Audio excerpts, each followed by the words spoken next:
இந்த வீடியோல 11th standard English unit 2 prose the queen of boxing. Boxing என்ற கேம்ல குயினா இருந்த மேரி கோம் அவங்கள பத்தி சொன்ன ஸ்டோரி இது. MC மேரி கோம் சாதித்த ஸ்போர்ட்ஸ் பர்சன்ஸ் வந்து அவங்களுடைய வாழ்க்கையை பத்தி சொல்றாங்கன்னா அதுல நிறைய சேலஞ்சஸ் அவங்க ஃபேஸ் பண்ணியிருப்பாங்க. அவங்களுடைய இலக்கை அடையிறதுக்கு அவங்க ஒரே மூச்சா அதுக்காக போராடி இருப்பாங்க, அதுக்காக ஒர்க் பண்ணியிருப்பாங்க. அது போல உள்ள ஸ்போர்ட்ஸ் பர்சன்ஸ் பத்தின புக்கெல்லாம் நம்ம படிச்சோம்னா நமக்கு ரொம்ப இன்ட்ரெஸ்டிங்காகவும் இருக்கும். அது போல நம்ம ஆகணும்ட்டு நம்மளுக்கு ஒரு ஆசையும் இருக்கும். இந்த லெசன்ல MC மேரி கோம் எழுதின அவங்களுடைய சுயசரிதை, அன்பிரேக்கபிள் என்ற சுயசரிதை, அவங்கள பத்தி எழுதின புக்ல இருந்து ஒரு பகுதியை தான் நம்ம பார்க்க போறோம். இந்த வீடியோல இந்த லெசனுடைய ஷார்ட் ஸ்டோரி பார்க்கலாம். அடுத்தடுத்த வீடியோல ஃபுல் லெசன் எக்ஸ்பிளனேஷன் ஒரு லைனா பார்க்கலாம். இப்ப இந்த பாயிண்ட்ல அவங்க சொல்ற மாதிரியே நம்ம பார்ப்போம். மேரி கோம் சொல்ற மாதிரியே நம்ம பார்க்க போறோம். மேரி கோம்ன்றவங்க பேங்காக் சாம்பியன்ஷிப், பேங்காக்ல நடந்த, தாய்லாந்துல இருக்க பேங்காக்ல நடந்த போட்டியில எல்லாம் ஜெயிச்சாங்க. அதை ஜெயிச்சதுக்கு அப்புறம் அவங்க செலக்ட் ஆனாங்க. எதுக்குன்னா 48 kilogram category world level boxing காம்படிஷனுக்கு அவங்க செலக்ட் ஆனாங்க. அந்த வேர்ல்டு லெவல் பாக்ஸிங் சாம்பியன்ஷிப் வந்து அமெரிக்கால USA பென்சில்வேனியா என்ற இடத்துல நவம்பர் டிசம்பர் 2001 நடக்க இருந்தது. என்னுடைய ட்ரிப்புக்கு என்னுடைய அப்பாவனால வெறும் 2000 ரூபாய் தான் அந்த ட்ரிப்புக்காக ரெடி பண்ண முடிஞ்சது. இதனால நான் ரொம்ப அப்செட் ஆயிட்டேன், ரொம்ப கஷ்டத்துல இருந்தேன். ஏன்னா அமெரிக்கால எல்லா விஷயமும் ரொம்ப எக்ஸ்பென்சிவா, ரொம்ப விலை உயர்ந்ததா இருக்கும். என்னுடைய பேரண்ட்ஸ்னாலையும் என்னாலையும் எதுவுமே பண்ண முடியல. நான் என்னுடைய ஃப்ரெண்டு ஓன்லர்ன்றவங்கிட்ட நான் இதை பத்தி பேசினேன், என்னுடைய பிரச்சனையை பத்தி பேசினேன். ஓன்லரும் சில ஸ்டூடெண்ட்ஸும் பெரியவங்களும் 2 மெம்பர் ஆஃப் பார்லிமெண்ட், அதாவது MPs சொல்லுவாங்களா, அவங்க கிட்ட ஹெல்ப் கேட்டு போனாங்களாம். அதுல 2 MP வந்து 5000 3000 அவங்க டொனேட் பண்ணாங்களாம். அதனால என் கையில 10,000 ரூபாய் வந்து எனக்கு வந்துருச்சு. இந்த அதிகமான தொகையான 10,000 ரூபாயும் அது மட்டும் இல்லாம மக்கள் கிட்ட இருந்து இன்னும் கொஞ்சம் நான் கலெக்ட் பண்ணிட்டு அமெரிக்காவுக்கு போனேன். என் கையில பணம் இருந்ததுனால எனக்கு கொஞ்சம் நிம்மதியாகவும் இருந்தது. அதே போல நான் திரும்ப வரும்போது வெறுங்கையோட வரக்கூடாது, மெடல் ஜெயிச்சுதான் வரணும். ஏன்னா எனக்காக நிறைய பேர் கஷ்டப்பட்டிருக்காங்க.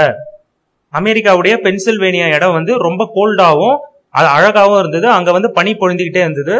அதிகமா பனி பெஞ்சதுனால நாங்க வெளியும் போல, அந்த ஸ்போர்ட்ஸ் விளையாடுற இடத்துலயே தான் நாங்க இருந்தோம்.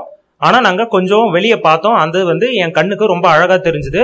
அங்க இருந்த மக்களும் ரொம்ப நல்லவங்க, ரொம்ப அன்பானவங்க. இதுதான் முதல் முறை நான் வந்து ரொம்ப தூரம் டிராவல் பண்ணி போனது. எனக்கு ரொம்ப ஆர்வமா இருந்தது, அமெரிக்காவை பத்தி தெரிஞ்சுக்கிறதுக்காக எனக்கு ரொம்ப ஆர்வமா இருந்தது. நாங்க தான் லாஸ்ட் டீம் அங்க போய் சேர்றதுக்கு. அதனால ஸ்ட்ரெயிட்டா நாங்க ஏர்போர்ட்ல இருந்து எங்களுடைய ஸ்போர்ட்ஸ் விளையாடுற இடத்துக்கு, ஸ்போர்ட்டிங் அரீனாக்கு போயிட்டோம். மற்ற டீம்லாம் நாங்க போறதுக்கு முன்னாடியே வந்துட்டாங்க. அவங்களுக்கு வெயிட்லாம் செக் பண்ணி முடிச்சுட்டாங்க. அந்த வெயிட் செக் பண்றது வந்து எல்லா பிளேயர்ஸ்க்கும் கம்பல்சரி. நான் வந்து பிளேன்ல போனதுனால நான் வந்து ரொம்ப டயர்டா இருந்தேன். அது மட்டும் இல்லாம நாங்க மார்னிங் கிளம்பணும், அங்க போய் சேர்றதுக்கும் மார்னிங் ஆயிடுச்சு. இங்க இந்தியால இருந்து அவங்க அமெரிக்காவுக்கு போறாங்க, டைம்லாம் வேரி ஆகும். ஸோ இங்க மார்னிங் அவங்க போய் அங்க சேரும் போதும் மார்னிங் ஆயிடுச்சு. அதனால ரொம்ப டயர்டா இருந்தாங்களாம். இவங்களுக்கு அந்த செக்கிங்லாம் முடிஞ்ச பிறகு, வெயிட் செக் பண்றது, அதுக்கான ப்ரொசீஜர்லாம் முடிஞ்சதுக்கு அப்புறம் அவங்களுக்கு தெரிய வந்ததா இன்னைக்கு அவங்களுக்கு மேட்ச் இல்லைன்ட்டு. அவங்க ரொம்ப லக்கியா இருந்தாங்க. ஆனா அவங்களுடைய டீம்மேட்ஸ்லாம் அது போல லக்கி கிடையாது. அவங்களுக்கு சில பேருக்கு அன்னைக்கே மேட்ச் வந்துருச்சு. என்னுடைய ஃப்ரெண்ட்ஸ்க்குலாம் ரெஸ்ட் கிடைக்கல. ஆனா நான் வந்து ரொம்ப லக்கி, எனக்கு வந்து ஒரு நாள் ரெஸ்ட் கிடைச்சது. அதை நான் யூஸ் பண்ணி ரெஸ்ட் எடுத்துட்டு மறுநாள் நான் என்னுடைய எதிரி கூட போட்டி போடும்போது நான் ஈஸியா ஜெயிச்சுட்டேன். நான் புதுசா யாரு கூடயாவது பாக்ஸிங் பண்ணும்போது எனக்கு பயம் இருக்கும். அந்த பயம் வந்து எனக்கு இந்த ரவுண்ட்ல நான் ஜெயிச்சதுக்கு அப்புறம் எனக்கு அந்த பயம் எல்லாம் போயிடுச்சு. நான் வந்து 48 கிலோகிராம் அந்த கேட்டகரியில நான் போட்டி போட்டேன். என்னுடைய டீம்மேட்ஸ், அதாவது இந்தியாவை சேர்ந்த மற்ற பிளேயர்ஸ் எல்லாம் ஒரு ரவுண்ட்லயும் தோத்துக்கிட்டே வந்தாங்க. ஆனா வந்து நான் ஃபைனல்ஸ் வரைக்கும் போய் சேர்ந்துட்டேன். எனக்கு வந்து ரொம்ப நம்பிக்கையா இருந்தது, நான் நிச்சயமா கோல்டு ஜெயிப்பேன்ட்டு. அதே போல நான் ஏற்கனவே என்ன நினைச்சிருந்தேன்னா, பாக்ஸர்ஸ் எல்லாம் பீட் பண்ணவே முடியாது, சில பாக்ஸர் எல்லாம் பீட் பண்ணவே முடியாதுன்னு நான் நினைச்சுக்கிட்டு இருந்தேன். ஆனா அப்படிலாம் கிடையாது, நம்மளால நிச்சயமா முடியும்ன்ற நம்பிக்கை எனக்கு இருந்தது.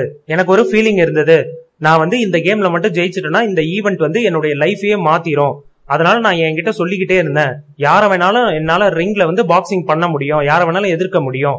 அது மட்டும் இல்லாம நான் வந்து குவார்டர் ஃபைனல் கால் இறுதியில போலந்து நாட்டை சேர்ந்த நாடியா ஹோக்மின்றவங்கள ரெஃப்ரி ஸ்டாப்டு கான்டெஸ்ட், அதாவது நான் அடிச்ச அடியில ரெஃப்ரி அம்பையரே அந்த கேம் வந்து ஸ்டாப் பண்ணிட்டாரு. ஏன்னா அவங்களுக்கு ரொம்ப அடிபட்டுறதுனால.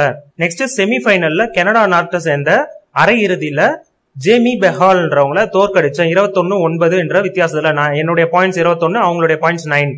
சோ வந்து ஃபைனல்ஸ்ல இறுதி போட்டியில ஆனா ஹூலா சாகி என்ற டர்க்கி நாட்டை சேர்ந்தவங்க கிட்ட நான் 13-5 என்ற அளவுல தோத்துட்டேன். அதாவது ஜெயிச்சவங்க வந்து 13 எடுத்தாங்களாம், இவங்க வந்து 5 தான் எடுத்தாங்களாம். அமெரிக்கால நடந்த இந்த போட்டியில எனக்கு பெரிய டிஸ்அட்வான்டேஜா இருந்தது வந்து எனக்கு பசி எடுக்காதுதான். எனக்கு பசி எடுக்கிறதே நின்னுடுச்சு. அது ஏன்னா எனக்கு அங்க இருக்கிற ஃபுட் வந்து எனக்கு பழக்கமே கிடையாது. நான் எவ்வளவுதான் ட்ரை பண்ணாலும் அதை எனக்கு சாப்பிட பிடிக்கல. அதனால என்னுடைய வெயிட் வந்து குறைய ஆரம்பிச்சிருச்சு. ஃபைனல்ஸ்க்கு முன்னாடி என்னுடைய வெயிட் வந்து 46 கிலோ மட்டும்தான் இருந்தது. ஆக்சுவலா நான் கோல்டு வின் பண்ணணும்னு நினைச்ச ட்ரீம், அந்த கனவை வந்து இதுதான் என்ன வந்து தோற்கடிக்க வச்சிருச்சு. இதனால நான் ரொம்ப டிசப்பாயிண்ட் ஆயிட்டேன். என்னுடைய ரூமுக்கு போய் நான் ரொம்ப அழுதேன். ஆனா எனக்கு கோச்சிங் கொடுத்த கோச்சஸ் எல்லாம் வந்து ரொம்ப அன்பா இருந்தாங்க. என்னை வந்து நான் தோத்தாலும் பரவாயில்லன்ட்டு எனக்கு பாராட்டு தெரிவிச்சாங்க. நான் வந்து சில்வர் ஜெயிச்சுட்டேன், கோல்டு தான் தோத்துட்டேன், ஆனா சில்வர் மெடல் ஜெயிச்சுட்டேன்ட்டு என்ன பாராட்டினாங்க. எங்களுடைய டீம்ல, அதாவது இந்தியன் டீம்ல நான் மட்டும் தான் மெடலே வாங்கினேன். இந்த சாம்பியன்ஷிப்ல இருந்து நான் பெரிய விஷயம் கத்துக்கிறது என்னன்னா, என்னுடைய திங்கிங். அதாவது நான் எந்த பாக்ஸரை வேணாலும் என்னால எதிர்த்து சண்டை போட முடியும்ன்ற எனக்கு அந்த தைரியத்தை கொண்டு வந்தது. இதன் பிறகு என்னுடைய கெரியர்ல நான் நிறைய இடத்துக்கு டிராவல் பண்ண ஆரம்பிச்சேன், நிறைய கண்ட்ரிக்கு போக ஆரம்பிச்சேன். அங்க எப்படி விஷயம் எல்லாம் நடக்குதுன்றத கத்துக்க ஆரம்பிச்சேன். இது போல பல நாடுகளுக்கு போகும்போது ஒரு முறை சைனாக்கு போனோம். அங்க வந்து எங்களுக்கு குச்சிகளை கொடுத்து சாப்பிட சொன்னாங்க. அந்த குச்சை வந்து யூஸ் பண்ணி தான் சாப்பிடணும்னு சொன்னாங்க. இப்போதான் நான் நிறைய கண்ட்ரீஸ்க்கு போயிட்டு, வெஸ்டர்ன் கண்ட்ரீஸ் எல்லாம் போயிட்டு நைஃப் ஃபோர்க் எல்லாம் யூஸ் பண்ணி எப்படி சாப்பிடணும்ன்றத கத்துக்கிட்டே வந்தேன். இந்த டைம்ல எனக்கு 2 குச்சை கொடுத்து சாப்பிட சொல்லிட்டாங்க. அதை வந்து ஒரே கையில பிடிச்சு சாப்பிடணும். அவங்க ட்ரை பண்ணி 2 கையுமே யூஸ் பண்ணி அந்த குச்சிகளை பிடிச்சு சாப்பிட ஆரம்பிச்சாங்க. ஆனா அவங்களுடைய டீம்மேட்ஸ், அதாவது இந்தியன் டீம்ல இருந்த மத்தவங்க எல்லாம் ஸ்பூன் எல்லாம் கேட்க ஆரம்பிச்சாங்களாம். ஆனா இவங்க வந்து ஸ்டிக்கையே யூஸ் பண்ணி சாப்பிட ஆரம்பிச்சாங்க. இது வந்து இவங்க பண்றதுக்கான முக்கியமான காரணம் ஒண்ணு என்னன்னா, இவங்களுக்கு சைனீஸ் ஃபுட்லாம் ரொம்ப பிடிக்கும். அதனால இவங்க குச்சை வச்சு சாப்பிட ஆரம்பிச்சிட்டாங்களாம். நான் ரொம்ப பசியா இருந்ததுனால நான் இந்த கஷ்டமான வேலையை, அதாவது இந்த குச்சை வச்சு சாப்பிட்ற கஷ்டமான வேலையை செஞ்சு நான் என்னுடைய பசியும் ஆற்றிக்கிட்டேன். எனக்கு அந்த டேஸ்டும் ரொம்ப பிடிக்கும். அதுவும் நான் எனக்கு தேவையான அளவுக்கு நான் எடுத்துக்கிட்டேன். அதுக்கப்புறம் நான் 5 வருஷம் டிராவல் பண்ணி நான் வந்து வீட்டுல இருந்தே ஃபுட்டு எடுத்துட்டு போகவும் ஆரம்பிச்சிட்டேன், பேக் பண்ணி எடுத்து போக ஆரம்பிச்சிட்டேன். நான் நாட்டுக்கு திரும்பினேன். என்ன வந்து டெல்லியில ரொம்ப வரவேற்பு கொடுத்தாங்க நான் ஏர்போர்ட்டுக்கு வந்த உடனே. அதே போல மணிப்பூர் ஆகிய என்னுடைய ஸ்டேட்ல இம்பால், அதனுடைய கேபிட்டல் இம்பால்ல என்ன நல்லாவே வரவேற்றாங்க. எனக்கு விக்டரி ரைடு கொடுத்தாங்க. அதாவது டவுன்ல வந்து அவங்களோட வாகனத்துல வந்து அவங்கள ஒரு ரவுண்ட்ஸ் மாதிரி கூட்டும் போவாங்க. அவங்க ஜெயிச்சது வந்து எல்லாருக்கும் தெரியப்படுத்துறதுக்காக. அது போல கூட்டிட்டு போனாங்க. அவங்களுக்கு பாராட்டு விழாவும் நடத்தினாங்க லாங்கோல்ன்ற இடத்துல. அந்த இடம் என்னன்னா, கவர்மெண்ட் குவார்டர்ஸ் எல்லாம் அந்த இடத்துல இருக்கும். அங்க வந்து தேங்க்ஸ் கிவிங் பிரேயர்ஸ் எல்லாம் அவங்களுக்காக சொன்னாங்க.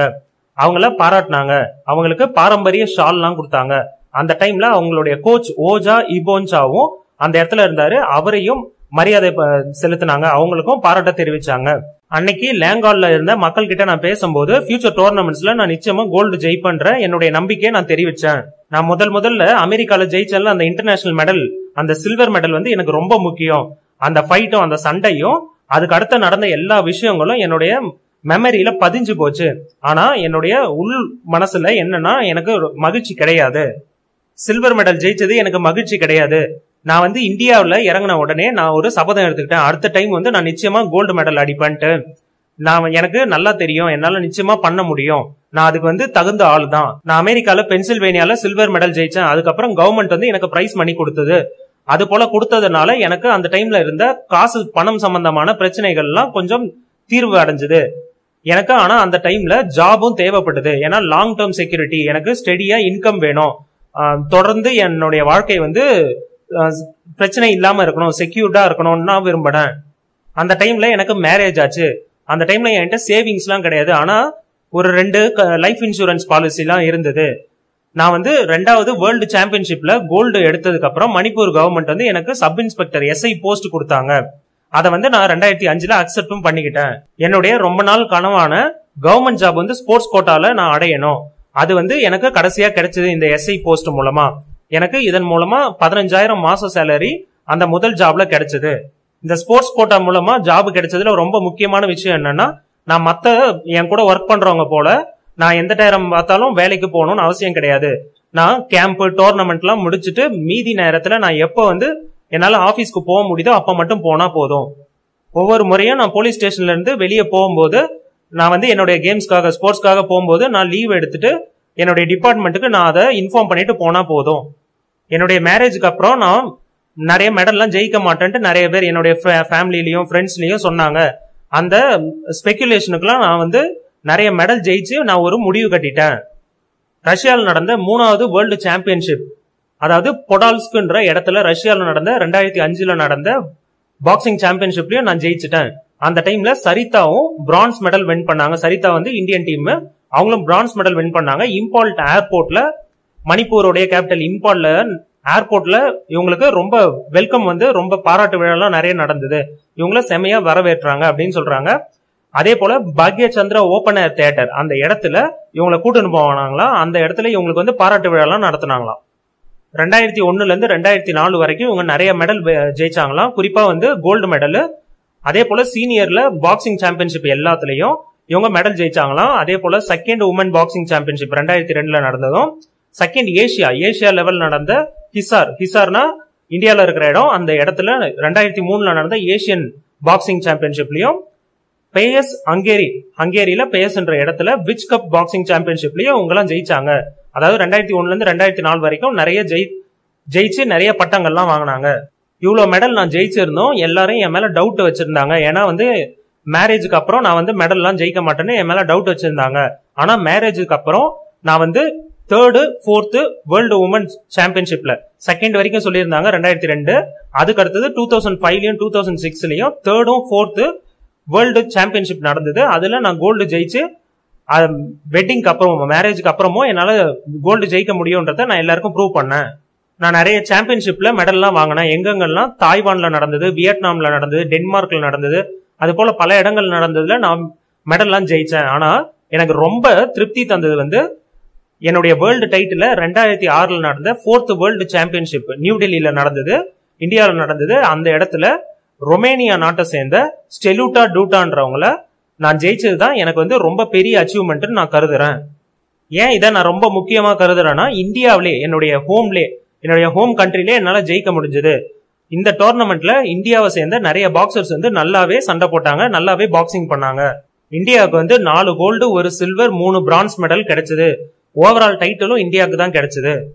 செகண்ட் 3rd 4th வேர்ல்டு சாம்பியன்ஷிப்லாம் நான் ஹேட்ரிக்கா தொடர்ந்து 3 டைம் ஜெயிச்சதுனால மீடியாவிலாம் என்ன வந்து குயின் ஆஃப் பாக்ஸிங்னு சொல்ல ஆரம்பிச்சாங்க. அதே போல மேக்னிஃபிசியன்ட் மேரின்னு சொல்ல ஆரம்பிச்சாங்க. இதோட இந்த லெசனுடைய ஷார்ட் ஸ்டோரி முடிஞ்சிருச்சு.